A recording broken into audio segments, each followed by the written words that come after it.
Muy buenas noches a las personas que van a ver este video en el futuro. Hoy estamos celebrando la última cita que se llama Shmini Atzeret. Una que ha sido, que se le ha pasado por alto una lectura que como tiene solo un versículo, medio versículo, se la confunde a veces, se piensa que es del cierre de Sukkot, se piensa que incluso forma parte de Sukkot, pero no. Es otra cosa totalmente distinta, otra época totalmente distinta, otra fiesta totalmente distinta de Sukkot. Es la continuación y hoy vamos a estar analizando todas estas cuestiones. Si hemos llegado hasta este momento y la persona que está viendo este video, que vaya a ver este video, es porque ya no hay duda de quiénes somos. Hemos entendido, gracias a la misericordia del Padre, que somos de Israel. Y hasta este punto ya debería estar súper claro. Bueno, ya vamos a ver por qué debería estar súper claro. Pero si es que no, lo bueno, entre comillas, es que el Señor no ha venido todavía y da la oportunidad de que todo Israel se siga acercando a la salvación por el llamado de su voz. Entonces, aclarar que no somos judíos, estamos judaizando, simplemente estamos leyendo la Torá desde la perspectiva en la que fue escrita. Tampoco hay algún problema en ser judío, puede que alguno de nosotros lo sea, pero no es ese el fin de la predicación, no es convencer ni transformarnos al judaísmo, sino entender lo que Yeshua dijo, lo que vino a cumplir y lo que cumplirá, ¿ya? Entonces, para entender lo que estamos celebrando hoy, el banderín que tenemos ahí atrás, es importante entender qué es el último día de Sukkot y qué pasaba en el séptimo día de Sukkot. ¿Qué es la fiesta de Sukkot? La celebramos. Vamos a oír unas 3 ideas. ¿Qué es la fiesta de Sukkot?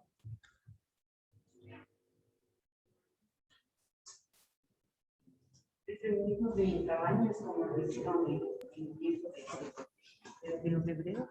¿Ya? Es vivir en cabañas como lo hicieron en el tiempo de los hebreos.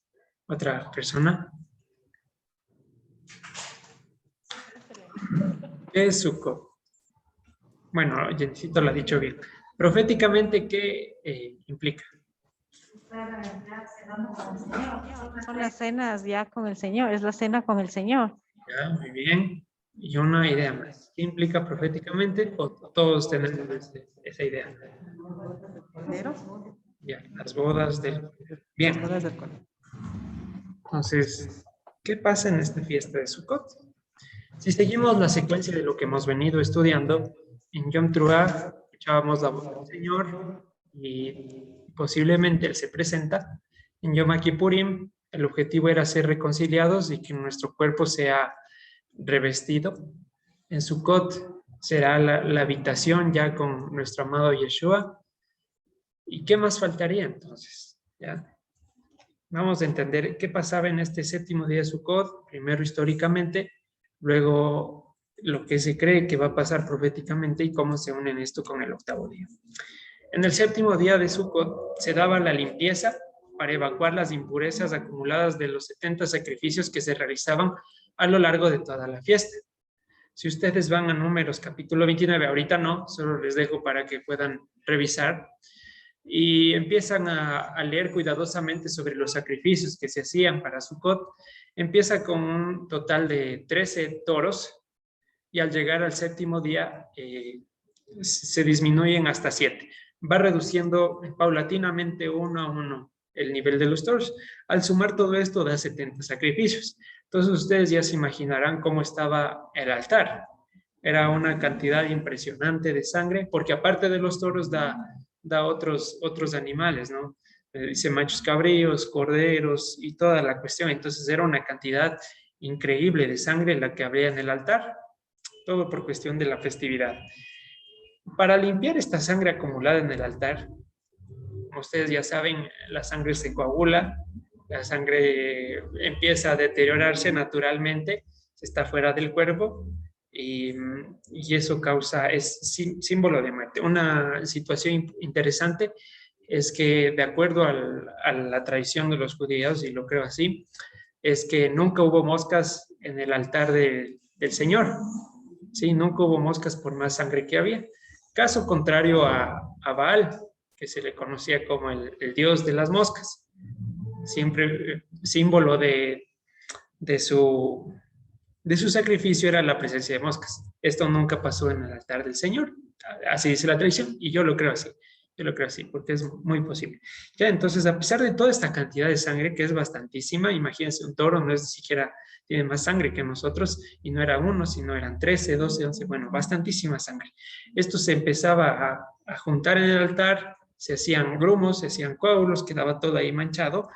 Entonces, al final del séptimo día, en este séptimo día de Sukkot, el sumo sacerdote iba hacia el estanque Siloé, en hebreo Shiloach, que significa el enviado. ¿Ya? Iba hacia el estanque del enviado. ¿Para qué?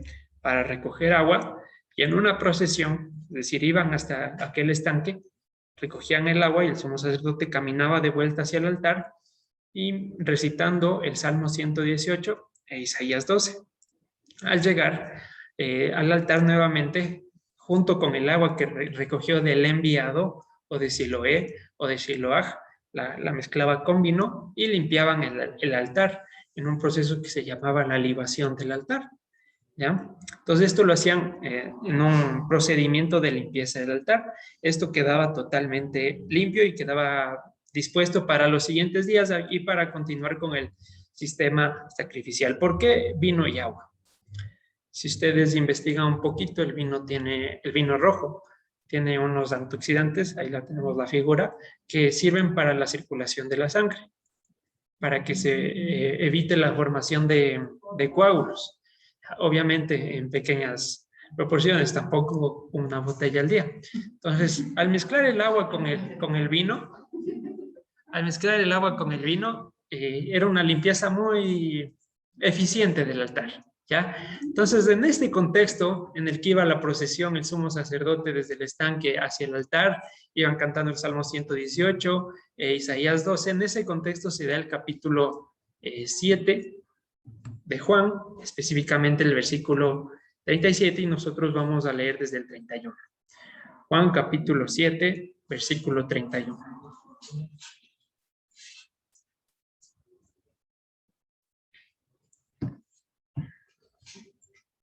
Mientras ustedes llegan, el contexto es Juan 7, 31.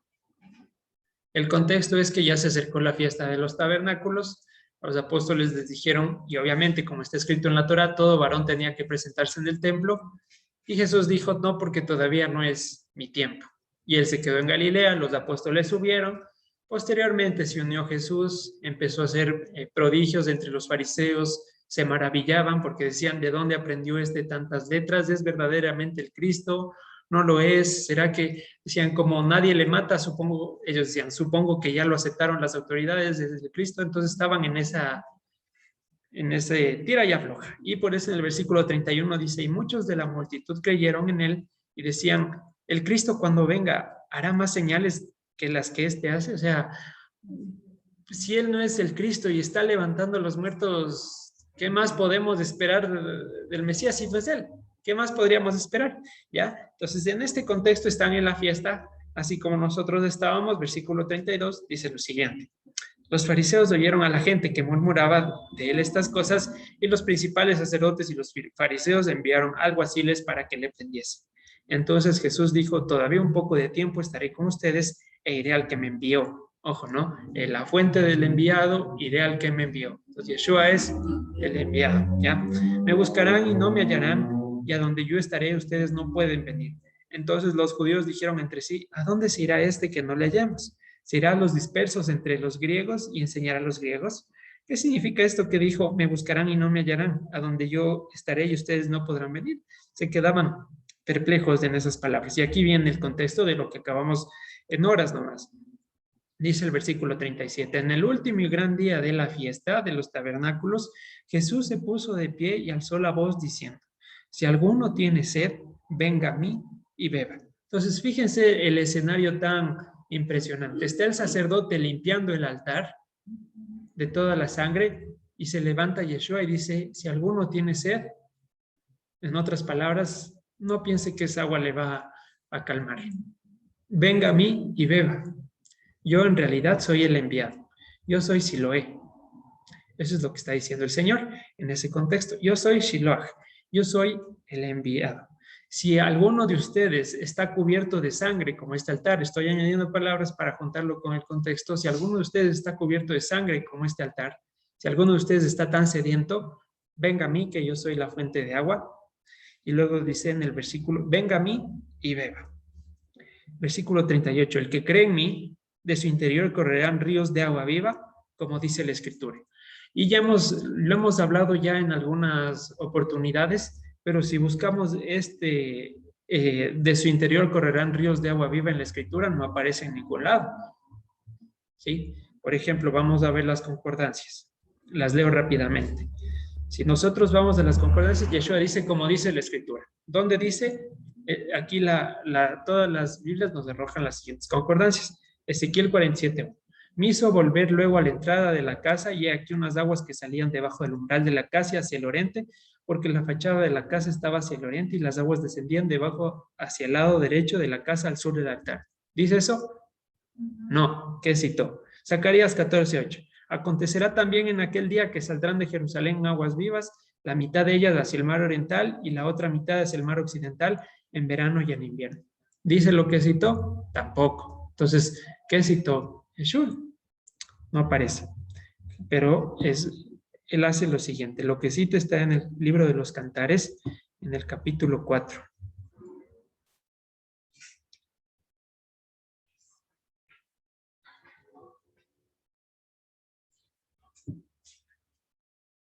Déjenme buscar.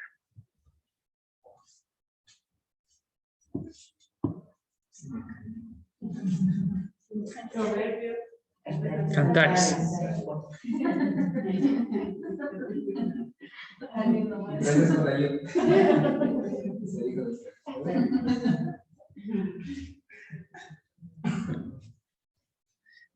Dice lo siguiente. Lo tenemos, Cantares 4, versículo 15.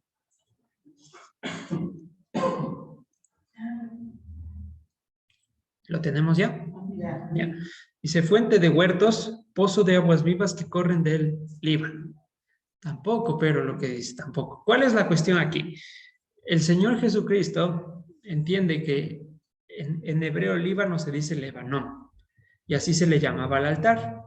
¿Por qué Lebanón? Porque hacía blanco los pecados. Entonces, una manera de decir altar era el Lebanón, y así mismo se traduce el Líbano. Entonces, lo que quiere decir Cantares 4:15, dice, pozo de aguas vivas que corren desde el altar. ¿Ya? Es lo que está citando. ¿Y cuál es la figura? ¿Y qué nos quiere dar a entender Yeshua? Él nos estaba viendo como altares sanguinolentos, de los cuales fluían sangre. Y es el contexto que dice Isaías 1. Sus cuerpos están llenos de hinchazón, llagas que no sanan. ¿Para qué quieren que los castigue más si ya todo el cuerpo está muy lastimado? Entonces el Señor nos estaba viendo como altares que sangraban. Y es la figura. ¿Sí? Ustedes están como este altar. Se riegan agua y agua de religiosidad y no terminan de limpiarse. Siguen llenos de sangre. Si ustedes tienen sed, vengan a mí y beban. El que cree en mí, de su interior fluirán ríos de agua viva. Entonces, ¿cuál es la figura? Como dije, Yeshua nos ve como altares de los cuales fluye sangre. Nos veía, y así éramos. ¿Y cuál es el sentido que fluye sangre? Fluía de nosotros pecado, emanábamos pecado. ¿Ya?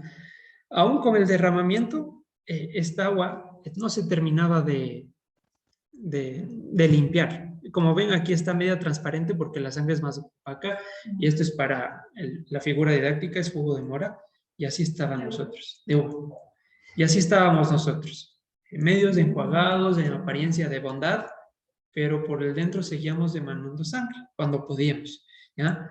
Entonces, Yeshua nos ofrece algo superior, nos ofrece agua totalmente pura, fluyendo de nosotros, ¿sí? Y vamos a ir a Romanos 12. Él ofrece cambiar esta agua a medias por agua totalmente pura. Ríos de agua viva. Vamos a ir a Romanos 12.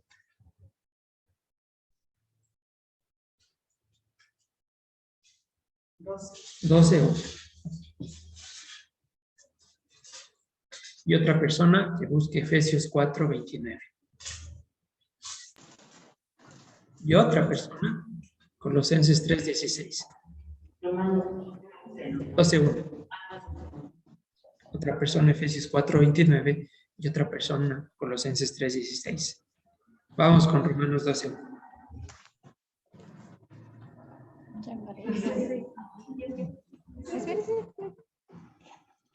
Así que, hermanos, os ruego por las misericordias de Dios que presentéis vuestros cuerpos en sacrificio vivo, santo, agradable a Dios, que es vuestro culto racional. Ya. Solo pasa el teléfono nomás. Pues, ¿cuál es la? El Señor nos está diciendo que presentemos nuestro cuerpo en sacrificio, pero los sacrificios no se pueden presentar en altares sucios. Tienen que ser altares totalmente limpios y por eso el Señor nos quiere purificar. ¿Alguien tiene Efesios 4:29? La disciplina. Dice, ninguna palabra corrompida salga de vuestra boca, sino la que sea buena para la necesaria edificación, a fin de dar gracia a los oyentes. ¿Ya? Entonces, ¿qué nos dicen otras palabras?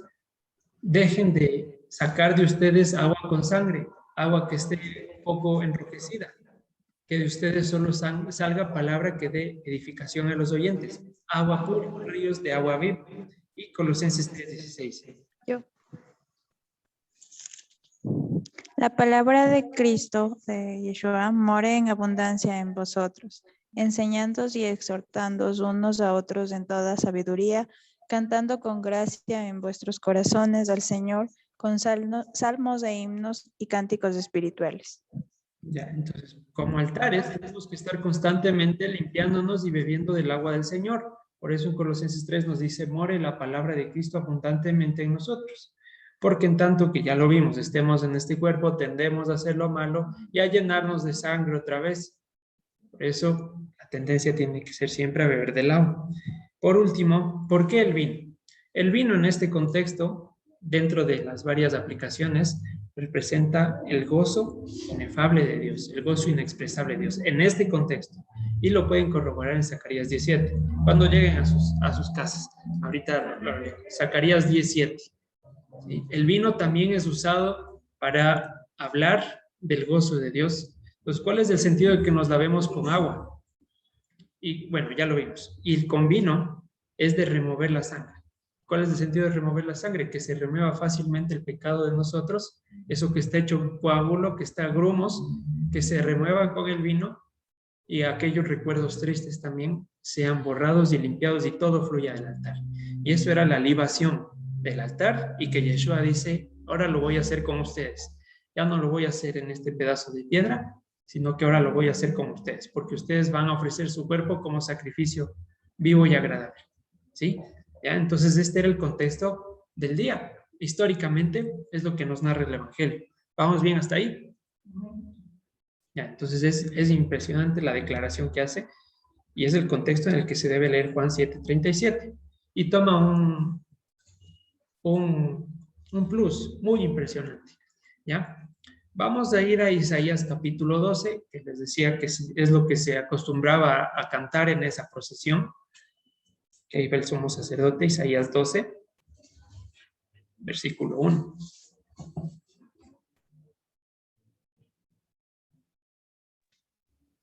¿Lo tenemos ya? Bueno, Juan Carlos. En aquel día dirás, cantaré a ti, oh Eterno, pues aunque te enojaste contra mí, tu indignación se apartó y me has consolado. Hasta el 6. He aquí, Dios es salvación mía. Me aseguraré y no temeré, porque mi fortaleza y mi canción es Ja. Eterno, quien ha sido salvación para mí. Sacaréis con gozo aguas de las fuentes de la salvación, y diréis en aquel día, cantad al Eterno, clamad su nombre, haced célebres en los pueblos sus obras, recordad que su nombre es engrandecido. Cantad salmos al Eterno, porque ha hecho cosas magníficas. Sea sabido esto por toda la tierra. Regocíjate y canta, oh moradora de Sión, porque grande es en medio de ti el Santo de Israel. Muy bien. Entonces empieza diciendo el versículo 1 algo muy hermoso. ¿Sí? Aunque te enojaste, aunque me diste la justa retribución por mis obras, voy a cantarte. Porque si no hubiera sido por esa retribución, hoy no estaríamos aquí. Cantaré a ti aunque te enojaste. Dice, en aquel día dirás. ¿En cuál día es la pregunta? En aquel día. ¿En cuál día? Si leemos Isaías 11 nos da un contexto de las siguientes cosas. No vamos a leer ahora. Ustedes lo pueden leer. Yo les doy el resumen. Isaías 11 nos narra el contexto de que el niño va a jugar con la serpiente, el cordero y el león, Judá y Efraín van a ser reunidos, los gentiles van a estar buscando a Dios, Moab, Edom y Amón les van a servir y va a haber un camino para el remanente de su pueblo. Eso dice todo Isaías 11. En aquel día el niño jugará con la serpiente, en aquel día Judá y Efraín serán reunidos, en aquel día los gentiles buscarán a Dios, en aquel día estos gentiles también, Moab, Edom y Amón, les servirán y habrá un camino para el remanente. En ese día vas a cantar y en ese día, versículo 3, sacarán con gozo aguas de las fuentes de la salvación. Por eso se cantaba Isaías 12 en esa procesión, porque representaba lo que iban a hacer de Siloé. Sacaban aguas para limpiar el altar y aquí lo juntaban con Isaías 12 y dice, voy a sacar agua de la fuente de la salvación. Y si entendemos quién es Siloé, el enviado. ¿Quién fue el enviado? Yeshua. Y él nos dio el agua de la salvación. Entonces todo se va uniendo. Aunque esto lo hacían por tradición, pues en ningún lado dice en la Torá que hay que limpiar el altar, que hay que recitar el 118 o Isaías 12. Fue movido por el Ruach porque todo se va uniendo. ¿Ya? Entonces, ojo ahí. No porque no porque veamos una tradición es ya desechable. Ni todo lo que sea judío o en el Talmud es ya hay que satanizarlo. Hay que pesarlo adecuadamente con los ojos del Evangelio y tomarlo mejor, como estas cosas. Y Yeshua tomó algunas de esas situaciones. Por ejemplo, en ningún lugar dice en Pesach que hay que tomar vino. Y Yeshua tomó vino esa noche. Y es porque se venía haciendo una tradición y él pues no se hizo problema, no tenía nada malo. Al contrario, lo usó para ejemplificar su sangre. ¿Ya? Entonces lo mismo pasa con esto. Al final del versículo 6, no, en el 5 dice, has hecho magníficas cosas sobre él y que todo esto sea sabido en la tierra. Ahora vamos a ir al Salmo 18 a entender por qué se recitaba. Salmo 118. Isaías 12 ya nos dijo que en aquel día, que se cumplan todas las características que ya hablamos, se van a sacar aguas de las fuentes de salvación y que hará cosas magníficas por toda la tierra. El Salmo 118 vamos a enfocarnos desde el versículo 22. 118, Salmo 118.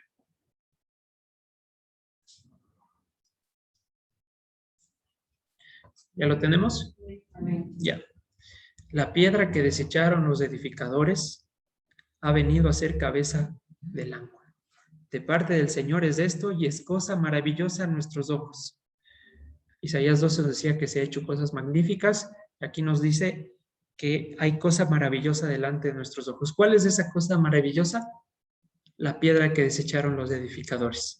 Eso para nosotros es cosa maravillosa. Y versículo 24. Este es el día que hizo el Señor. ¿Cuál día? Nuevamente. Nos gozaremos y nos alegraremos en él. Oh Señor, sálvanos ahora. Te ruego, oh Señor. Y de allí sale el nombre del séptimo día de Sukkot, el cual tiene que se traduce el gran sálvanos ahora. En este séptimo día se cantaba el Salmo 18 y aquí en el versículo 25 nos dice esa cuestión y de ahí sale la palabra Oshiana o Osana, como cantamos en español, que significa sálvanos, por favor. La pregunta es, ¿de qué tiene que salvarnos? ¿De qué está pidiendo aquí salvación el pueblo en aquel día? ¿De qué quiere salvación? Si ya estamos leyendo que el niño va a jugar con la serpiente, Judá y Efraín van a ser reunidos, pero aquí, en aquel día, en el día que Dios hizo, versículo 24, ojo, el día que Dios hizo, subrayar esa palabra, el pueblo dice, sálvanos ahora, te ruego que nos salves. Oshiana, sálvanos ahora. ¿Ya? La pregunta que queda suelta, versículo 25, ¿de qué? Versículo 26, bendito el que viene en el nombre del Señor, desde la casa del Señor les bendecimos. ¿Cuándo se dijo este salmo, este versículo 26 del Salmo 118? Bendito el que viene con el nombre del Señor. ¿Quién se acuerda?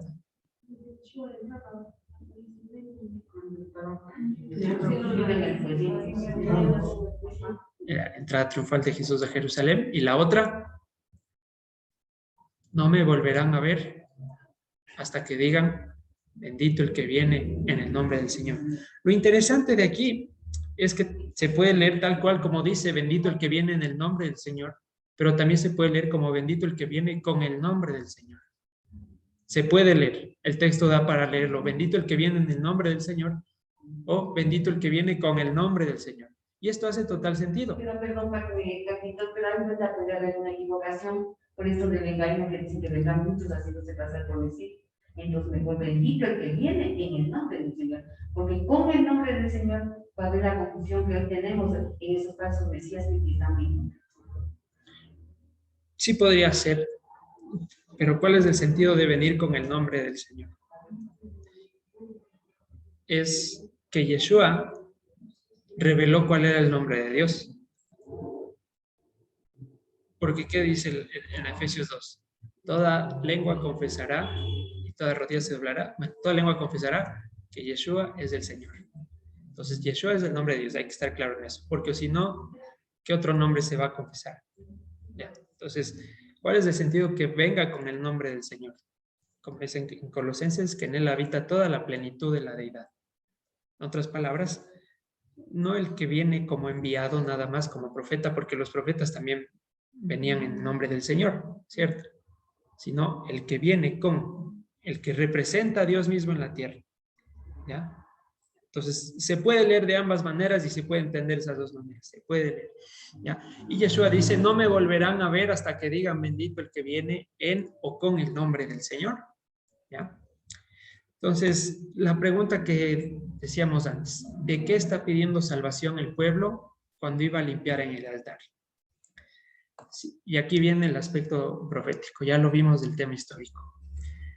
Desde la antigüedad se hace el planteamiento teológico de que en este último día de Sukkot, en el séptimo día de Sukkot, se iba a dar la guerra contra Gog y Magog, ¿ya?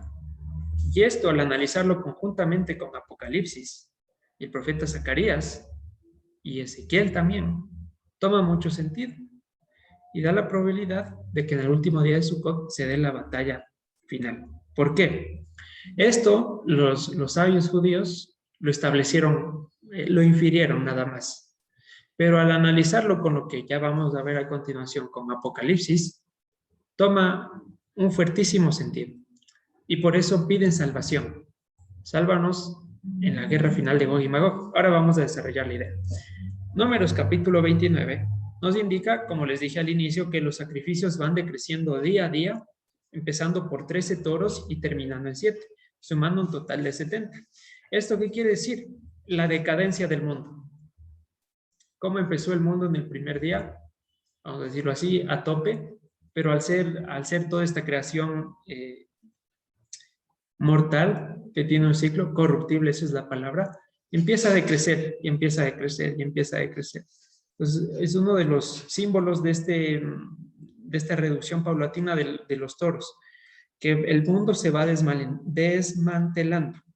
Por otro sentido, en otro lado, hoy ya desarmamos nuestra azúcar, ya la guardamos. ¿Y eso qué se entendía?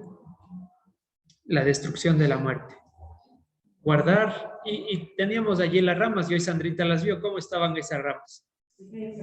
Secas, ¿no es cierto? Y así es nuestra vida.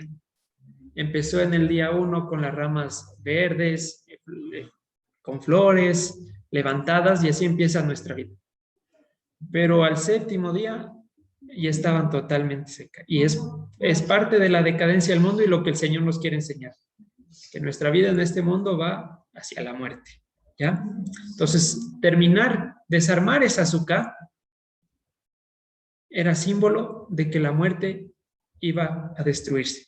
Vamos a leerlo en 2 Corintios 5, 1, 4, algo que ya hemos leído en todo este tiempo. 2 Corintios capítulo 5, 1 al 4.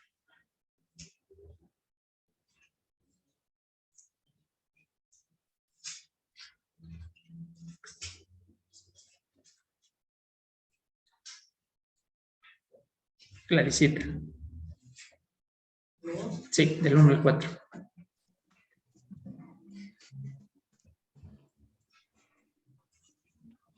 Porque sabemos que si nuestra morada terrestre, este tabernáculo se deshiciere, tenemos de Dios un edificio, una casa no hecha de manos, eterna en los cielos. Y por esto también gemimos, deseando ser revestidos de aquella nuestra habitación celestial. Pues así seremos hallados vestidos y no desnudos. Porque asimismo los que estamos en este tabernáculo gemimos con angustia, porque no quisiéramos ser desnudados, sino revestidos, para que la mortal sea absorbida por la vida. ¿Ya? Listo. Entonces, la idea que acabamos de decir ahorita es corroborada por las cartas de Pablo, y es lo mismo que entendían. Si este tabernáculo mortal se deshace, si desarmamos las obras, tenemos un edificio de Dios no hecho de manos, y es lo que entendían. Y por todas estas cuestiones, se identificó a este último día de Sukkot como la guerra contra Gog y Magog, porque después del séptimo día de Sukkot iba a ser el fin de la muerte. ¿Ya? Y ahora vamos a seguir ampliando esta idea porque tiene un buen fundamento. ¿Qué va a pasar en este séptimo día? Vamos a abrir, bueno, en el día séptimo que pasó, Apocalipsis capítulo 20, versículos 7 al 15.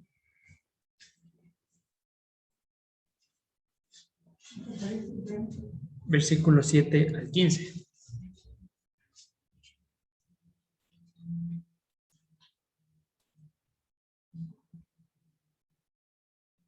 Sandrita.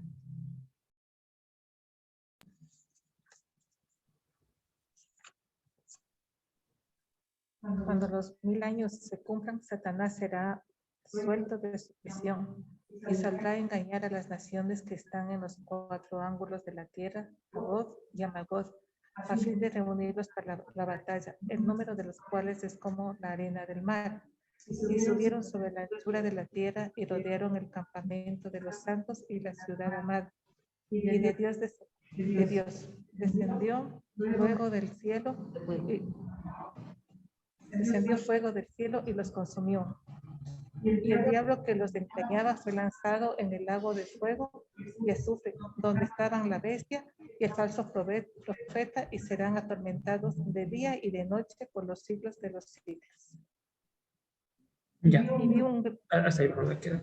Entonces, ¿qué nos está diciendo Apocalipsis 7 al 10? Que va a terminar con la destrucción de Satanás. ¿Quién es Satanás? La muerte. Entonces, después de esta guerra contra Gog y Magog, se va a acabar la muerte. ¿Ya? Es lo que vamos entendiendo y que da el fundamento a lo que venían pensando antes, que en este séptimo día va a ser la guerra contra Gog y Magog. Es importante entender que cuando venga el Señor, no es que del capítulo 1 de Apocalipsis al capítulo 22 se cumple en un segundo, que todo pasa ese momento, ¿ya? Sino que se van dando varios sucesos. No es que la primera venida se establece, baja ya la Jerusalén, sino se van dando una serie de cuestiones. Por ejemplo, los hijos de Dios son reconciliados en Yom Kippurim, y las naciones restantes, los que sobrevivan, van a esperar el juicio para saber si reciben o no el daño de la segunda muerte. Volvamos hasta el versículo 6 del Apocalipsis 20. Dice: bienaventurado y santo el que tiene parte en la primera resurrección. La segunda muerte no tiene potestad sobre esto, sino que serán sacerdotes de Dios y de Cristo y reinarán con él 1000 años. ¿Ya? Entonces, ¿qué quiere decir esto? Que aquellos que participen de la primera resurrección, es decir, del revestimiento de nuestro cuerpo, de la reconciliación, todo lo que ya estudiamos en Yom Kippurim, van a reinar con Dios 1000 años. Pero van a quedar las naciones en mortalidad, van a seguir viviendo con estos cuerpos, y en virtud de eso van a poder seguir siendo engañadas, ¿ya? Y durante ese tiempo de 1000 años, cuando se cumplan esos 1000 años, vemos que todavía no se ha establecido la eternidad, porque se sigue contando un tiempo, y en la eternidad no hay tiempo. Pero ya que se sigue contando un plazo de tiempo, quiere decir que todavía estamos en esta tierra, ¿ya? Y dice en el versículo 9 que va a venir Gog y Magog al campamento de los santos y a la ciudad amada.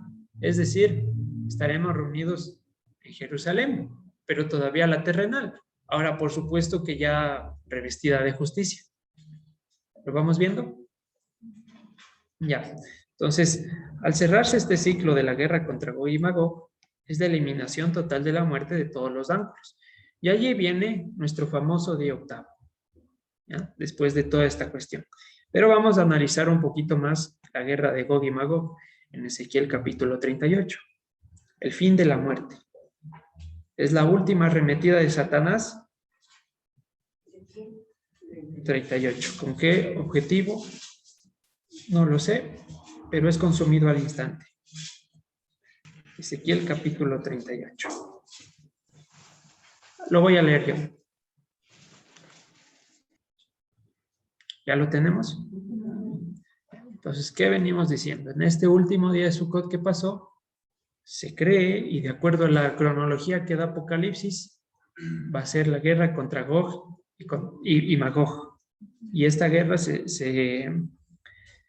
detalla en Ezequiel 38. Dice lo siguiente: vino a mí palabra del Señor, hijo de hombre, pon tu rostro contra Gog en tierra de Magog, príncipe soberano de Mesec y Tubal, y profetiza contra él. Y di, así ha dicho el Señor: he aquí yo estoy contra ti, oh Gog, príncipe soberano de Mesec y Tubal, y te quebrantaré y pondré garfios en tus quijadas, y te sacaré a ti y a todo tu ejército, caballos y jinetes, de todo en todo equipados. Gran multitud con paveses y escudos, teniendo todos ellos espada. Persia, Cus y Fut, con ellos, todos ellos con escudo y yelmo.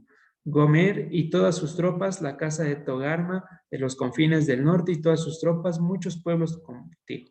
Prepárate y apercíbete tú y toda la multitud que se ha reunido a ti. Fíjense que ahí en multitud aparece la palabra congregación, ¿sí? De donde sale Keilah, ahí sale la palabra Cajal.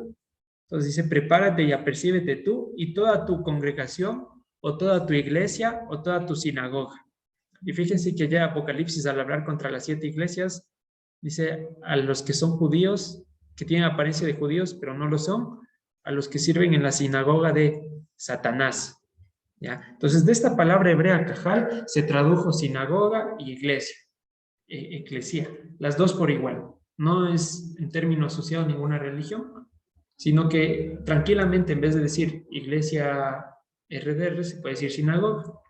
Es lo mismo, sino que ya por las connotaciones religiosas se estableció que sinagoga es de judíos y congregación es de cristianos. No es así, es lo mismo. Y aquí le está diciendo que toda la congregación de Gog y Magog se prepare y sé tú su guarida. Dice: de aquí a muchos días serás visitado, al cabo de años. Cuando se cumplan los 1000 años, vendrás a la tierra salvada de espada, recogida de muchos pueblos, a los montes de Israel, que siempre fueron una excepción, mas fue sacada de las naciones, y todos ellos morarán confiadamente. Subirás tú y vendrás como tempestad, como un nublado para cubrir la tierra. Serás tú y todas tus tropas y muchos pueblos contigo. Así ha dicho el Señor en aquel día. Y venimos viendo en Isaías 12 que habla de un día, y también el Salmo 18 dice: en aquel día dirás al Señor, sálvanos, y en aquel día pasará tal cosa. Y bueno, este es el día del que está hablando. En aquel día subirán palabras en tu corazón, y concebirás mal pensamiento, y dirás: subiré contra una tierra indefensa, iré contra gentes tranquilas que habitan confiadamente. Todas ellas habitan sin muro y no tienen cerrojos ni puertas. Y es lo mismo que dijo Faraón cuando atacó a Israel en el mar. Ahorita que están encerrados en el mar y que no tienen a dónde huir, allí les voy a coger. Y eso es lo que va a pensar Gog y Magog. Dice: para arrebatar despojos y para tomar botín, para poner tus manos sobre las tierras desiertas y apobladas, y sobre el pueblo recogido de entre las naciones que hace de ganado, y posesiones que moran en la parte central de la tierra. Sabá y Dedán y los mercaderes de Tarsis y todos sus príncipes te dirán: ¿has venido a arrebatar despojos? ¿Has reunido tu multitud para tomar botín, para quitar plata y oro, para tomar ganados y posesiones, para tomar grandes despojos? Por tanto, profetiza, hijo de hombre, y di a Gog: así ha dicho el Señor: en aquel tiempo, cuando mi pueblo Israel habite con seguridad, ¿no lo sabrás tú? Versículo 15. Vendrás de tu lugar, de las regiones del norte, tú y muchos pueblos contigo, todos ellos a caballos, gran multitud y poderoso ejército. Subirás contra mi pueblo Israel como nublado para cubrir la tierra. Será al cabo de los días y te traeré sobre mi tierra. Y aquí hay que hacer una pausa para complementar. Dice: subirás al cabo de los días, en la posteridad de los días, al final de los 1000 años, como ya nos dice Apocalipsis, serán los minutos adicionales que estará viviendo esta tierra y estos cielos. Al cabo de los días, allí vas a morder la carnada, eso te va a incitar y vas a venir con toda tu multitud. Y sí, te traeré sobre mi tierra. Y esto es importante porque ¿quién es el que está dando la apertura a Gog y a Magog para que vengan? Dios. Qué malvado. No es nada de malvado, sino que esto es para poner en evidencia final a cuál es el delincuente en un juicio. Entonces va a poner un escenario y va a decir, miren todos que Satanás siempre fue el malo y aquí le pongo la carnada. Si es que no fuera malo, vendría, pediría perdón y diría, déjenme habitar en su campamento. Pero para que todos queden ya conscientes, para que vean que Satanás, que lo único que sabe hacer es el mal. ¿Ya? Versículo 17. Así ha dicho el Señor, ¿no eres tú aquel de quien yo hablé en tiempos pasados por mis siervos, los profetas de Israel, los cuales profetizaron en aquellos tiempos que yo te había de traer sobre ellos? En aquel tiempo, cuando venga Gog contra la tierra de Israel, dijo el Señor, subirá mi ira y mi enojo. Porque, esto es importante, casi no olvido. Dice, en la tierra de Israel. Lo que les decía al inicio, no se está refiriendo a que va a ir contra el Estado del Medio Oriente, contra el primer ministro de allá, contra las fuerzas de defensa israelíes. No va a ir contra ellas, sino ya contra el campamento de los santos que van a estar adecuadamente reunidos. Y aquí algún momento lo mencionamos, pero hay dos palabras para hablar de tierra en la Biblia. La una es Eretz, por eso se dice Eretz Israel, la tierra de Israel, y la otra es Adamá. Esta Adamá es la que se utiliza para hablar del jardín del Edén. ¿Ya? Entonces, cuando se quitó el jardín del Edén, se fue la Adamá. ¿Cuál es el sentido de entender que Adamá? A diferencia de Eretz. Eretz es un pedazo de tierra. Es decir, Eretz Rebam, la tierra de Rebam, es un pedazo de tierra. Pero cuando ya pasa a ser Adamá, es que ha sido debidamente santificada y que expresa la santidad del Señor. Y nuevamente cito Isaías 1, dice, ¿cómo te has pervertido, ciudad fiel y justa, que ahora tienes dobles pesos, monedas de plata que son de cobre y toda la cuestión? Entonces, aquí ya no. Y eso es importante. Entonces, no va contra el lugar actual, no está hablando del territorio del Medio Oriente, sino de un territorio transformado por la santidad de Dios. Versículo 19. Porque he hablado en mi celo y el fuego de mi ira, que en aquel tiempo habrá gran temblor sobre la tierra de Israel. ¿Ya? Y en virtud de esto, ahí sí tiene sentido lo que decía el Salmo 118. Sálvanos por favor ahora. ¿De qué? De la guerra de Gog y Magog. Dice que va a haber gran temblor sobre la tierra de Israel. Y lo que está pidiendo el Salmo 118 es clamor de salvación por la guerra que se va a presentar. Fíjense que dice que Gog y Magog son como las arenas del mar, como la descendencia de Abraham. Se pone a ese mismo nivel. Entonces es una gran cantidad de gente. Y es el resto de la humanidad que queda. Eso es una película bien apocalíptica, en que los santos, nosotros que hayamos sido transformados, vamos a ser vistos como los malos. Y por eso Satanás va a engañarles a las naciones. Porque a la lógica ya de todas las naciones deberían arrepentirse viendo que Dios ya llegó y nos reconcilió con Él. Pero no es así. Les engaña y dice, ellos son los malos. Ellos son los que se cambiaron el cuerpo y por eso están trayendo tempestad a la tierra. Vamos a atacarles. Y dice, gran temblor. Y por eso el Salmo 118 dice, sálvanos ahora. Oshiana. Versículo 20, que los peces del mar, las aves del cielo, las bestias del campo, toda serpiente que se arrastra sobre la tierra, todos los hombres que están sobre la faz de la tierra, temblarán ante mi presencia y se desmoronarán los montes, y los vallados caerán y todo muro caerá. ¿Qué significa que todo monte caiga? ¿Cuál es el sentido de monte? Cuando yo les digo monte Sinaí, ¿qué es lo primero que piensan? Lo primerito.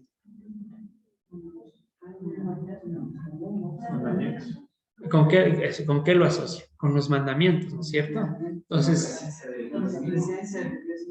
ya, entonces cuando se habla del monte Sinaí, bueno, yo lo asocio básicamente con mandamientos, todo está bien, pero ¿cuál es el sentido del monte?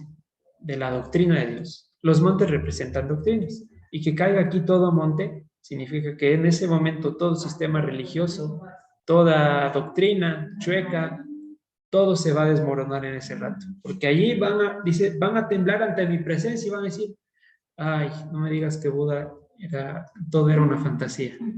Que todo monte se va a caer, todo se va a dar cuenta que estaba malo y que la Torah era la única verdad.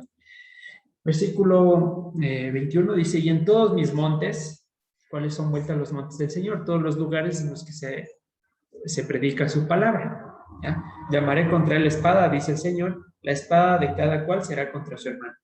Yo defenderé o yo juzgaré, dice, en el sentido de defensa, contra él con pestilencia y con sangre, y haré llover sobre él, sobre sus tropas y sobre los muchos pueblos que están con él, impetuosa lluvia y piedras de granizo y fuego y azufre. Entonces, imaginan el escenario, es algo bien digno de ser el último día de la tierra, algo súper fuerte. Y sí, seré engrandecido y santificado, y seré conocido ante los ojos de muchos gentiles, y sabrán que yo soy Dios. Pues fíjense, ahí sí se cumple lo de Efesios 2. Toda rodilla se doblará y toda lengua confesará que yo soy. Capítulo 39. Tú pues, hijo de hombre, profetiza contra Gog y di, así ha dicho el Señor, he aquí yo estoy contra ti, Gog, príncipe soberano de Mesec y de Tubal. ¿Y de dónde salió Mesec y Tubal? Vamos a ir un ratito a Génesis 10:2. Sobre las genealogías. Génesis 10:12.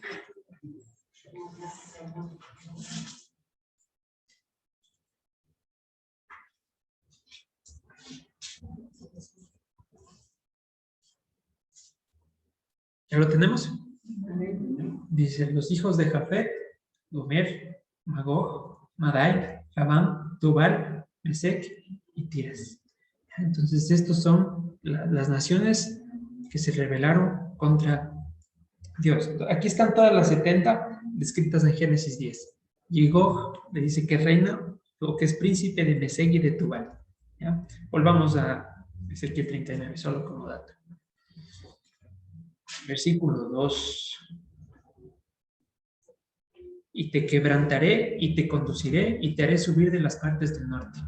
Y aquí hay que hacer algo muy importante, de las partes del norte.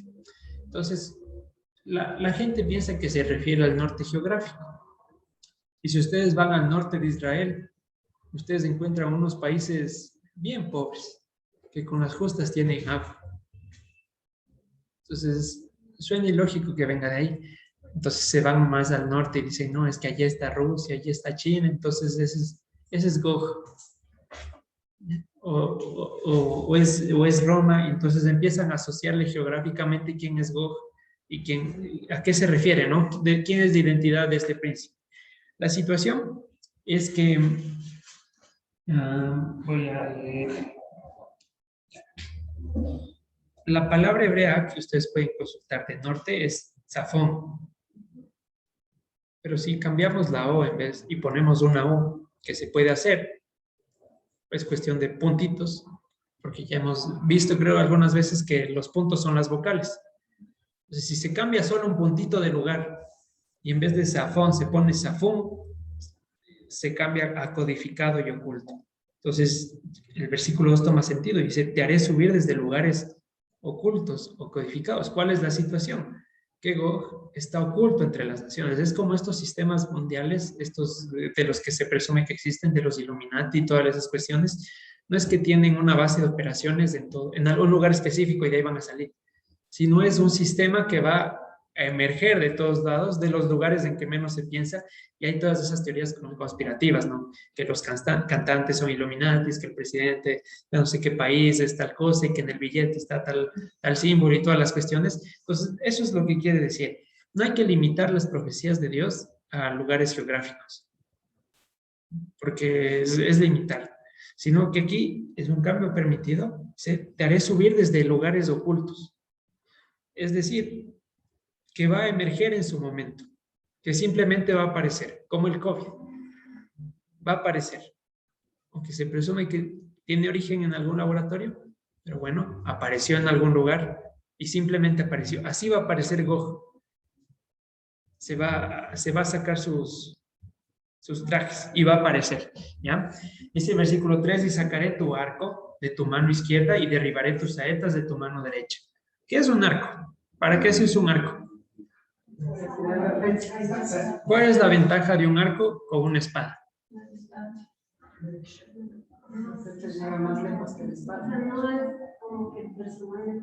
Ujú. Exacto. Entonces el arco es un instrumento para causar daño a distancia y huir si la cosa se pone grave. Entonces lo mismo está, cuando dice que sacaré tu arco, se voy a terminar de una vez con todas con tus amenazas. Así que estás lanzando desde lo oculto que vas a hacer tropezar a los hijos de Dios. Te voy a hacer salir, voy a hacer que te muestres y a ver si te atreves a amenazarme allí cara a cara. Entonces dice, voy a quitarte toda esa situación. Versículo 4, sobre los montes de Israel caerás tú y todas tus tropas y los pueblos que fueren contigo, a aves de rapiña de toda especie y a las fieras del campo te doy por comida. Sobre la faz del campo caerás, porque yo he hablado, dice el Señor. Y enviaré fuego sobre Magog y sobre los que moran con seguridad en las costas y sabrán que yo soy el Señor. Y haré notorio mi santo nombre en medio de, Israel, de mi pueblo Israel y nunca más dejaré profanar mi santo nombre. ¿Quiénes profanan el nombre de Dios? Nosotros mismos. Dice, por causa de ustedes, mi nombre es profanado, vituperiado, blasfemado entre los gentiles. Dice, con esto que va a ver mi pueblo, nunca más van a pensar que Dios es injusto, que Él me hace sufrir. Dice versículo 8, he aquí viene y se cumplirá. Dice, Señor, este es el día del cual he hablado. ¿Ya? Y el Salmo 18, ahí se conjuga todo lo que dice, en aquel día, Isaías 12, en aquel día. Aquí Ezequiel 39 dice, este es el día del cual he hablado a mis profetas. Aquí se va a cumplir todo y aquí va a acabar todo. Entonces es posible, y ahí se une lo que dijimos de Mateo 23, 38, no me volverán a ver hasta que digan bendito el que viene en el nombre del Señor. Y aquí que nos está diciendo que en ese día yo me daré a conocer a todas las naciones. Entonces es muy probable que en ese día se recite el Salmo 118 también. Bendito el que viene en el nombre del Señor o con el nombre del Señor. Cualquiera de las dos. Entonces, ¿cuál es la idea aquí? Que Dios está poniendo de carnada a su pueblo. Y la carnada sabe que es carnada. Mateo 5, 11 al 12. Es decir, quien edita, es decir, que nos ayuda a abrir.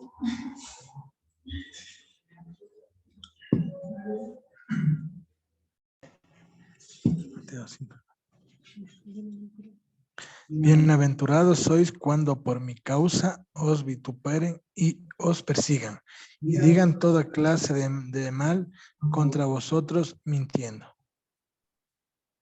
Gozaos y alegraos porque vuestro galardón es grande en los cielos, porque así persiguieron a los profetas que fueron antes de vosotros.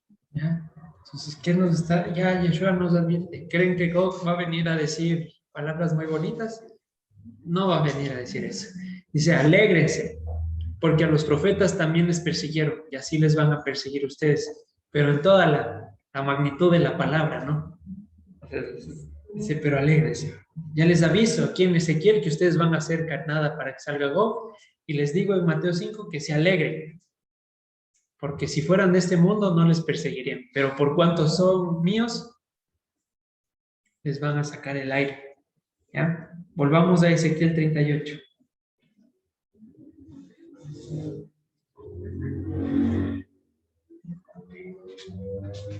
...39, versículo 10, perdón.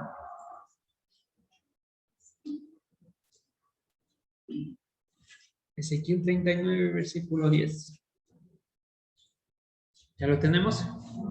Dice lo siguiente: no traerán leña del campo ni cortarán de los bosques, sino quemarán las armas en el fuego y despojarán a sus despojadores y robarán a los que le robaron, dice el Señor. En aquel tiempo yo daré a Gog lugar para sepultura aquí en Israel, el valle de los que pasan al oriente del mar, y obstruiré el paso a los transeúntes. Pues allí enterrarán a Gog y a toda su multitud y lo llamarán el valle de Amón-Gog. ¿Cuál creen que es la humillación más grande para aquel que pregona muerte? Que se muera. La humillación más grande para Gog, para Satanás, es que él, que quería destruir a toda la creación, sea destruido. Que él, que es el emperador de la muerte, sea enterrado. Es la humillación más grande. Que él, el que es el engañador por excelencia, sea engañado con la carnada. Es la humillación más grande que va a sufrir Satanás y con la cual se va a acabar su imperio. Y como dice allá en Hebreos 2, Yeshua vino a destruir por medio de la muerte aquel que poseía el imperio de la muerte. ¿Ya? Eso es impresionante. Versículo 2, y la casa de Israel los estará enterrando por 7 meses para limpiar la tierra. Imagínense un entierro de 7 meses. ¿Cuánta gente, no? Los enterrará todo el pueblo de la tierra y será para ellos célebre el día en que yo seré glorificado, dice el Señor. Y tomarán hombres a jornal que vayan por el país, con los que viajen para enterrar a los que queden sobre la faz de la tierra, a fin de limpiarla. Al cabo de 7 meses harán el reconocimiento. Y pasarán los que irán por el país, y el que vea los huesos de algún hombre pondrá junto a ellos una señal, hasta que entierren los sepultureros en el valle de Amón-Gog. Y también el nombre de la ciudad será Amón, y limpiarán la tierra. Y tú, hijo de hombre, así ha dicho el Señor: di a las aves de toda especie y afuera del campo, júntense y vengan, reúnanse de todas partes a mi víctima que sacrifico para ustedes, un sacrificio grande sobre los montes de Israel, y comerán carne y beberán sangre. Comerán carne de fuertes y beberán sangre de príncipes, de la tierra de carneros, de corderos y de machos cabríos, de bueyes y de toros engordados, todos en Basán. El Señor nos está mandando a comer los cadáveres. Sí, dice Guido. No, no es ese el sentido. Y bueno, estas son las bodas del Cordero. Dice, reúnan de todas partes, júntense y vengan, reúnanse de todas partes a mi víctima que sacrifico para ustedes. Esos cadáveres que están bien, que va a haber allí, dice el Señor, es para nosotros, para que coman y beban de su sangre, pero no en el sentido literal de ir a hacer barbaridades, sino en el sentido de alegrarnos por la muerte de Satanás. Y en ese sentido de comer y beber es también lo que se ha entendido como parte de las bodas del Cordero. Más allá de que arriba esté ahí un sanduchito y que esté vinos y toda clase de uvas, no es tanto así la idea de las bodas del Cordero, entrar a un buffet, sino a toda esta cuestión, que veamos que se hizo justicia en la tierra. Y ahora dice, estamos hablando de Gog y Magog, y en el versículo 18 habla de Basán. ¿Se acuerdan quién es Basán?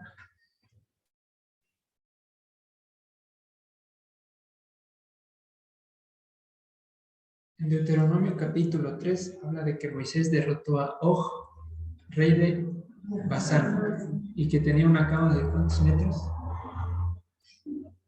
De 4 metros de largo. Y dice que estaba oculto en el norte, justamente del norte. Y bueno, Basán literalmente significa serpiente, ¿sí? Y por ejemplo, Salmo 22, que habla del tema de la crucifixión del Mesías, dice que me rodearon los toros de Basán, en el sentido de que en ese momento todas las potestades le estaban envolviendo o procurando hacer escarnio porque pensaron que ganaron. ¿Ya? Entonces, Basán, la serpiente, es el mismo Gog y Magog, ¿sí? Son los mismos, y si ustedes leen Deuteronomio 3, allí está hablando de Og, rey de Basán. Sí, son el mismo personaje. Y Yeshua decía, ¿cómo? Si una casa está dividida entre sí, ¿puede prevalecer? Entonces, ¿cómo si yo soy hijo del diablo puedo sacar al diablo? Porque ellos pensaban que había diferentes, ¿no? Pero todos obedecen a Satanás, y es lo que está aclarando aquí. Y siempre ustedes encuentran en los salmos de que se hace énfasis sobre las derrotas de esos reyes, de Sehón y de rey de los amorreos y de Og, rey de Basán. Siempre se está hablando Og, rey de Basán, Og, rey de Basán, porque era una cuestión, y bueno, explicamos eso en un video que es bien impresionante. Versículo 20 de Ezequiel 39 dice, y se saciarán sobre mi mesa, nuevamente las bodas del Cordero, de caballos y de jinetes fuertes y de todos los hombres de guerra, dice el Señor. Y pondré mi gloria entre los gentiles, y todos los gentiles verán mi juicio que habré hecho y mi mano que sobre ellos puse. Y de aquel día en adelante sabrá la casa de Israel que yo soy el Señor, su Dios. Entonces, antes de eso que no sabemos quién es Dios, ahora mismo no sabemos quién es Dios, ¿por qué dice que de ahora en adelante recién van a saber la casa de Israel que yo soy Dios? No en el sentido de recién enterarse qué estoy haciendo aquí, qué pasa. En el sentido lo dice esto, y de aquel día en adelante sabrán que he cumplido el pacto. Dice, por eso que yo soy el Señor, su Dios. Ya no lo dice en un sentido, soy Dios del universo, soy su Dios. Sabrán, de aquel día en adelante sabrán que he cumplido el pacto, que yo no miento, que lo que les dije es verdadero, tendrán plena certeza. Y vamos a abrir el profeta Malaquías capítulo 3.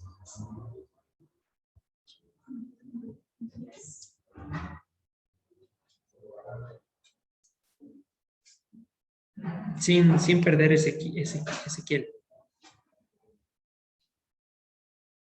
Malaquías 3:13 y damos lectura.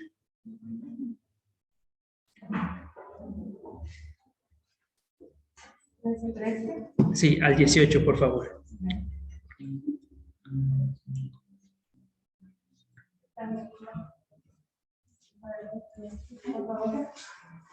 Malaquías 3:13. Vuestras palabras contra mí han sido violentas, dice el Eterno, y dijiste, ¿qué hemos hablado contra ti? Habéis dicho, por demás es servir a Dios, que aprovecha, que guardemos su ley y que andemos afligidos en presencia del Eterno de los ejércitos. Decimos pues ahora, bienaventurados son los soberbios y los que hacen impiedad. No solo son prosperados, sino tentaron a Dios y escaparon. Entonces los que temían al Eterno hablaron cada uno a su compañero, y el Eterno escuchó y oyó, y fue escrito, libro de memoria, delante de él para los que temen al Eterno y para los que piensan en su nombre. Y serán para mí especial tesoro, ha dicho el Eterno de los ejércitos, en el día en que yo actúe, y los perdonaré, como el hombre que perdona a su hijo que le sirve. Entonces os volveréis y discerniréis la diferencia entre lo justo y lo malo, entre lo que sirve a Dios y lo que no le sirve. Me gusta mucho estos versículos de Malaquías, porque dice, sus palabras contra mí fueron violentas, y encima ustedes dicen, ¿qué dije? Y nos quejamos y decimos, por demás de servir a Dios, por demás de guardar su ley, si a los que no sirven, a los que se burlan, les va una maravilla. Y encima ustedes dicen, ¿qué dije? Dice, bueno, en el día que yo actúe, en el día que hizo Dios, en el día que yo me muestre, en el día que yo hablaron, en el día que yo hablé, ustedes van a ver las consecuencias del que sirve a Dios y de aquel que no sirve. Y eso es lo que está refiriéndose el versículo 22. De aquel día en adelante sabrá la casa de Israel que yo soy el Señor. Va a quedar clarísima esa diferencia y ya no se va a volver a ir. Volvamos otra vez hasta Ezequiel 39:22. ¿Ya estamos por ahí? Versículo 23. Y sabrán los gentiles que la casa de Israel fue llevada cautiva por su pecado, por cuanto se rebelaron contra mí, y yo escondí de ellos mi rostro y los entregué en manos de sus enemigos, y cayeron todos de espada. Conforme a su inmundicia, conforme a sus rebeliones, hice con ellos y de ellos escondí mi rostro. Por tanto, así ha dicho el Señor, volveré la cautividad de Jacob y tendré misericordia de toda la casa de Israel y me mostraré celoso por mi santo nombre. Y ellos sentirán su vergüenza y toda su rebelión con que prevaricaron contra mí, cuando habiten en su tierra con seguridad y no haya quien los espante. Entonces, encima de que nos hemos portado mal, nos vamos a dar cuenta que éramos iguales o peores que los que estaban afuera, allí contra nosotros. Nos vamos a dar cuenta que, bueno, y de pronto nos vamos a empezar a acordar de todo lo malo que hicimos. Y nos va a dar vergüenza si se avergonzaran. ¿Por qué? Vamos a decir, nunca merecí llegar hasta el campamento de Dios y vivir 1000 años y tener parte en la primera resurrección. Pero de eso también vamos a ser restituidos. Dice el versículo 29, cuando los saque de entre los pueblos y los reúna de la tierra de sus enemigos y sea santificado en ellos ante los ojos de muchas naciones, y sabrán que yo soy el Señor su Dios, cuando después de haberlos llevado del cautiverio entre los gentiles, los reúna sobre su tierra, sin dejar allí a ninguno de ellos, y esconderé más de ellos mi rostro, porque habré derramado mi rujo sobre la casa de Israel, dice el Señor. Y esconderé más de ellos mi rostro. ¿Por qué? Porque vamos a habitar en persona con Él. ¿Ya? Entonces, es después de todo este contexto que hacemos que llega el día octavo. ¿Ya? Después de la destrucción de la muerte, después del día en que actúa el Señor, después de que nos avergonzamos, después de que se acaban los días, llega el día octavo. Números 29, versículo 35. ¿Vamos bien hasta ahí?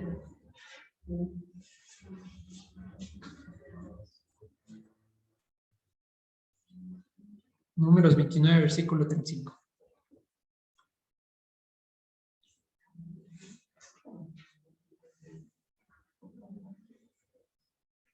¿Ya lo tenemos? Ya. Entonces, dice lo siguiente. El octavo día tendrán... Números 29, versículo 35. El octavo día tendrán solemnidad, ninguna obra de siervos hará. Vamos a quedarnos hasta ahí. Esta palabrita que han traducido sobre como solemnidad, si tienen allí la concordancia Strong, es Atzeret, y de ahí sale el nombre. El octavo, Atzeret es. ¿Pero qué es Atzeret? ¿Por qué no simplemente queda como día octavo? Esto viene de una raíz que significa encerrar, cercar, contener, mantener, gobernar, congregar, cesar, detener. ¿Ya? Entonces, ¿qué quiere decir que el octavo día sea un encerramiento o un detenimiento? Es que nuestra vida en ese tiempo va a ser encerrada en Dios. Nosotros vamos a ser detenidos en Él. El paso del tiempo se va a acabar.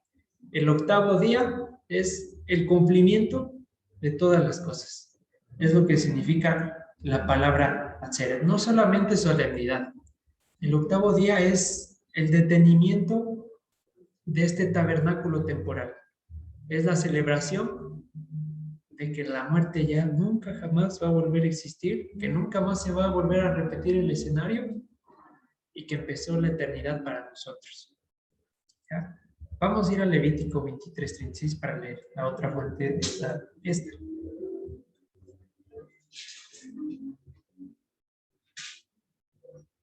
36.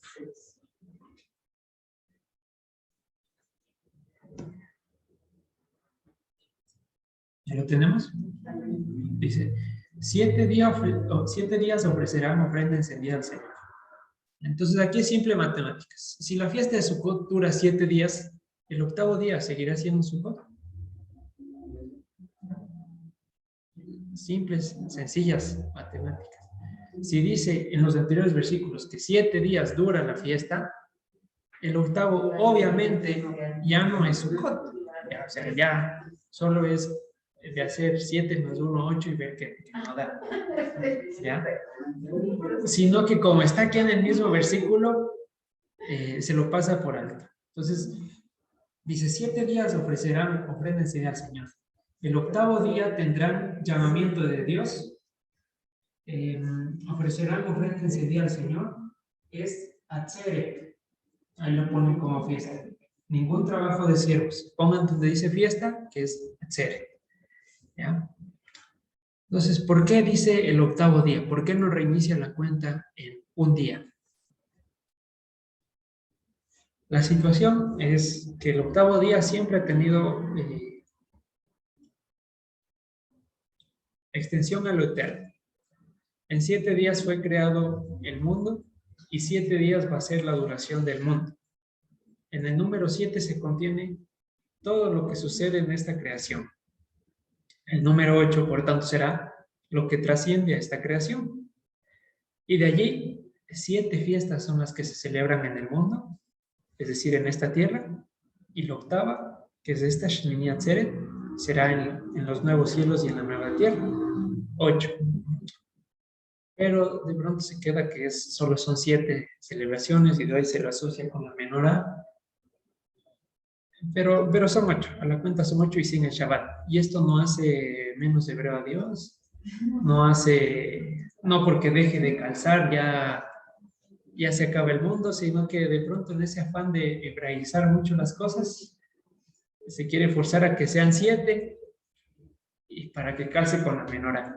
Sí, Carlitos, pero ¿qué tal la que utilizan en Génesis capítulo 9? ¿Hay calza ahí? Hay calza incluso con la del Shabbat. Pero, claro, o sea, son representaciones y no hay por qué forzar, ni porque sean 8 fiestas ya deja de ser Dios. Entonces es la cuestión, pero como se hizo muy famoso el número 7, hoy lo escuchaba, todo tiene que ser 7, y si no es 7 ya no es de Dios, ¿no? 8, la eternidad. Ya, entonces el día octavo es el retenimiento de las cosas. Es el día en que nuestra vida será detenida, contenida o retenida en Dios para siempre. Es el detenimiento de todas las cosas que vemos, y aquí viene mi comentario personal. Esto, repito, es personal. Por esto Sukkot, no hay cierre de Sukkot, por eso no hay Shabbat en el 7º día, porque se da paso a la eternidad, y la eternidad no tuvo inicio, y tampoco tuvo fin. La eternidad solo existe. ¿Sí? Y por eso no se hace cierre de Sukkot y apertura de Shmini Atzeret, sino simplemente es un puente, de que en el 7º se acaba la muerte y la eternidad se establece. Ni empieza la eternidad, sino simplemente formamos parte de ella. Es mi comentario personal. Repito, por esto Sukkot no se cierra porque da paso a la eternidad. La eternidad no tuvo inicio ni fin, solo existe. Lo temporal y pasajero solo da paso al reino nuevo y tampoco se acaba, porque después del 8º día se acabará el conteo del tiempo. Fíjense que hasta en Apocalipsis 20 dice, y después de los 1000 años, ya se sigue contando un tiempo. Pero ya pasada esta cuestión, dice, vi cielos nuevos y tierra nueva. Ya en el 8º día, ya se detiene un 8º día y ya no se reinicia la cuenta al 1º, al 2º, al 3º o al 9º día, porque hasta allí llegó la dimensión del tiempo y se acabó lo temporal y pasajero. ¿Ya? Entonces, al 8º día también se lo conoce como el día postrero. ¿Estamos bien hasta ahí? ¿Alguna duda, acotación, desacuerdo? ¿Estamos bien?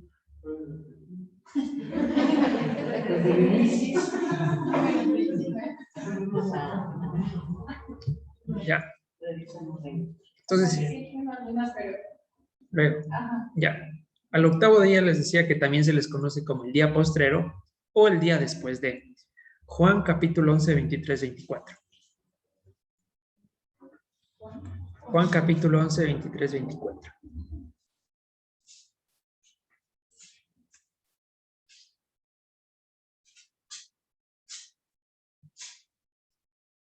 Y el que tenga puede dar lectura.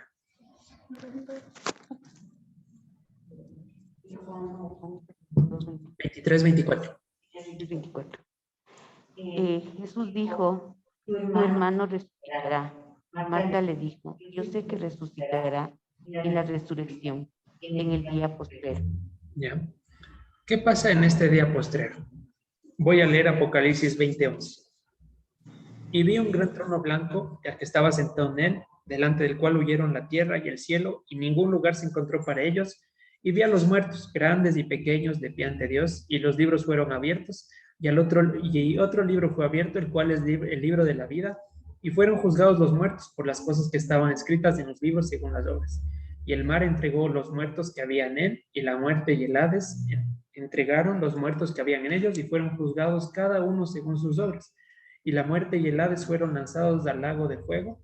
Esta es la segunda muerte. Y el que no se halló inscrito en el libro de la vida fue lanzado al lago de fuego. Aquí dice, yo sé que va a resucitar en el día postrero. ¿Por qué? Porque no sé si murió sirviendo a Dios, va a tener lugar en la primera resurrección. Dice que ya lo estudiamos en 1 Corintios, ¿no es cierto? Decía que los muertos en Cristo se resucitarán. ¿Ya? Entonces, bueno, va a resucitar allí. Pero como no sé si sirvió a Dios, si murió sirviendo a Dios o en pecado, sé que va a ser resucitado para este gran juicio, donde se van a levantar, dice allí Daniel, serán levantados para vergüenza eterna o para gloria eterna. Entonces, pero de que se va a levantar, dice. Y por eso Jesús dice, va a resucitar. Dice, bueno, eso ya sé, se va a levantar en el día postrero, en este 8º día para el juicio. Pero bueno, Jesús le estaba diciendo hace rato, no, se va a levantar ahorita. La cuestión es que este día postrero, todo Israel ya conocía que era, aunque no aparece en la Biblia como tal el día postrero, ya por tradición y por conocimiento se venía entendiendo que este día postrero iba a ser el día del juicio final a los muertos para ver quién participaba en la segunda muerte y quién no. Lo que leímos antes era que nosotros que habremos sido reconciliados en la primera resurrección, ya, o sea, de ley pasamos de ese juicio. No es que pasamos del primer examen y de pronto en el segundo nos caemos y fregados. Los que pasan el primero ya pasan el segundo automáticamente y ahí en el segundo se hace un juicio posterior. ¿Ya? Entonces este día postrero o el día después de va a ser el día después de vencer a la muerte. Vamos a ir hasta el capítulo 21 de Apocalipsis. Y esto me gustó mucho y fue con lo que inicié el estudio, con lo que hice centro para empezar a desarrollar. Apocalipsis 21. Me avisan cuando llegue. Voy a leer en la Nueva Versión Internacional. Después de la muerte, después de que ya se paró el tiempo, vi un cielo nuevo y una tierra nueva. El primer cielo y la primera tierra habían dejado de existir, lo mismo que el mar. ¿Concebible esto? No que hemos visto un planeta sin mar. No tenemos idea cómo sea, pero dice que el mar dejó de existir. No tengo idea. No tengo idea. El mar ocupa las 3/4 partes del globo terráqueo, entonces, y es, digamos, poco lo que en sí es tierra, entonces, solo imaginarse está increíble. Sí, y dice, el primer cielo y la primera tierra habían dejado de existir. O sea, todo lo que conocemos hoy, ya no hay. Las sillas, los celulares, la luz, el internet, los carros, el combustible, la comida, todo ya no será como ahora conocemos. Y dice versículo 2, vi además la ciudad santa, la nueva Jerusalén que bajaba del cielo donde está Dios. La ciudad parecía una novia hermosamente preparada y vestida para su prometido. Oí una voz fuerte que venía del trono y decía, aquí entre los seres humanos está el lugar donde habita Dios. Él vivirá en medio de ellos y ellos serán su pueblo. Dios mismo estará con ellos y será su Dios. O sea, lo que nunca más ocultaré mi rostro de ustedes, porque voy a vivir al lado de ustedes. Dios mismo estará con ellos. Versículo 4, y les secará toda lágrima de los ojos. Ya no habrá muerte, ni llanto, ni lamento, ni dolor, porque las primeras cosas han dejado de existir. El que estaba sentado en el trono dijo, yo hago nuevas todas las cosas. Y añadió, escribe porque estas palabras son verdaderas y dignas de confianza. Es decir, las cosas viejas pasaron, he aquí, todas son hechas nuevas a los que están en Cristo, literalmente nuevas, en Cristo. Versículo 6, y esto es algo que me impactó mucho, dice, también me dijo, ya todo está hecho. Y eso me parece tan satisfactorio. Y le comentaba a mi papá cuando venía, que es como cuando uno está realizando un trabajo de muchas semanas y pasa en el escritorio, escribe y teclea y volviendo a hacer y las cosas no se dan. Y finalmente acaba y dice, al fin acabé, y se despereza y al fin acabé y respira así. Y aquí el Señor dice, ya todo está hecho. Ahora sí, se acabó para siempre. Y vuelve a replicar lo que dijo en la cruz, consumado es. Pero allí en la cruz lo hace como una película de 2 partes. En la cruz se acaba todo el principio de la redención y aquí en esta segunda parte vuelve a consumar, pero ya todo lo establece como debe ser. Dice, también me dijo, ya todo está hecho, yo soy el alfa y el omega, el principio y el fin. Al que tenga sed, le daré de beber gratuitamente de la fuente del agua de la vida. ¿Y con qué empezamos hablando?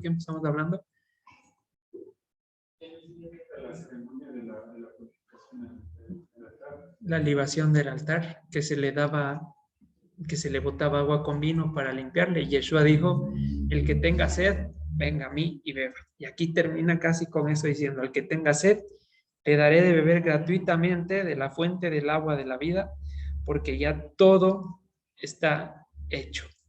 Génesis capítulo 2, versículo 4.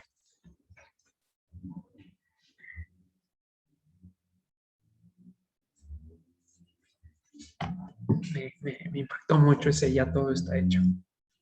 Me impactó mucho. Génesis 2:4.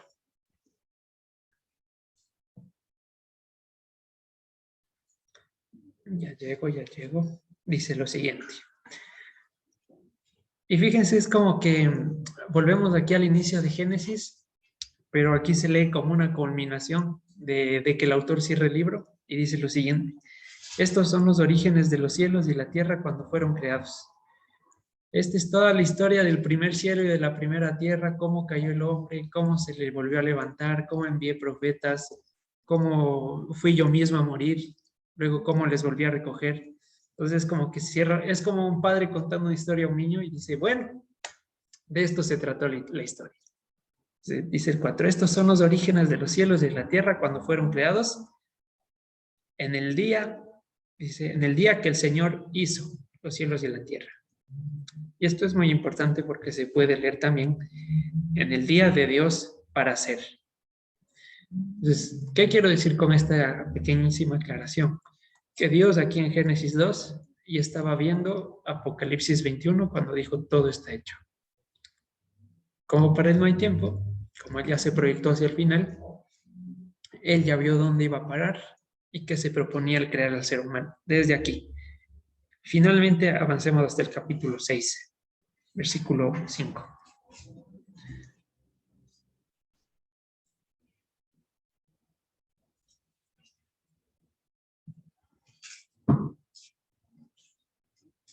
¿Ya lo tenemos? Y vio el Señor que la maldad de los hombres era mucha en la tierra, y que todo designio de los pensamientos del corazón de ellos era de continuo solamente el mal. Y se arrepintió el Señor de haber hecho el hombre en la tierra, y le dolió en su corazón. Y hemos hablado que Dios no se arrepiente nunca, porque si se arrepintiera fuera hombre, y si fuera hombre se equivocaría. Entonces, en una mala traducción ponen que Dios se arrepiente y se hace un conflicto y toda la cuestión. Pero nada más alejado de la realidad. Lo que realmente quiere decir es que se consoló Dios de haber hecho al hombre. ¿Por qué se consoló? Porque Él ya vio en lo que iba a terminar, que no se iba a echar a perder, que iba a terminar en una obra gloriosa de sus manos. Aunque le pesó en el corazón, aunque le pesó que sus propios hijos tenga que ordenarnos pues que le amemos. Aunque le pesó en el corazón, dijo, bueno, esto se va a corregir al final y va a ser espectacular. ¿Ya? Entonces, resumen, las cosas viejas pasarán, las cosas serán hechas nuevas. Lo que prosigue ya en este día es descansar en el amén, porque en eso acaba Apocalipsis 22. Sí, y el que escribe, voy a leer Apocalipsis 22, versículo 21.